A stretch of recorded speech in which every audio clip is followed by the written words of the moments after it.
não pegou.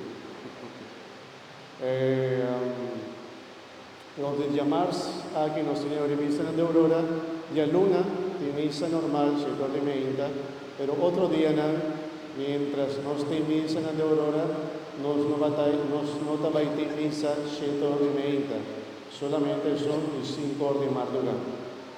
Agora, outro dia sabra, o também está caindo, e dia de missa de aurora, tem 5 de madrugada e tem a tarde também, metade de 7.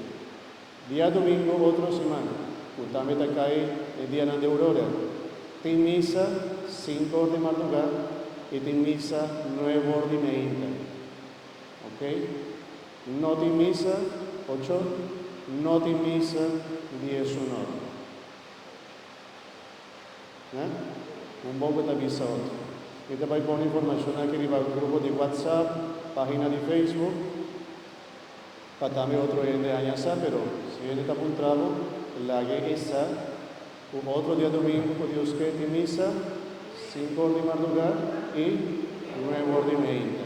¿No?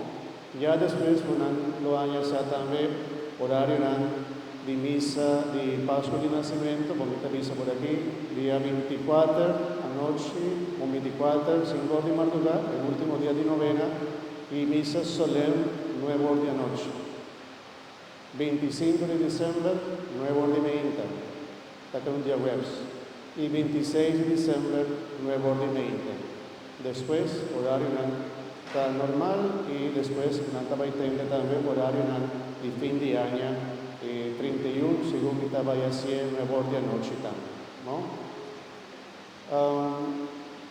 Mira más, haz una vez, como viene 9 días, una intención perenne, bendición, te pasa para él de que tiene fe, perseverancia.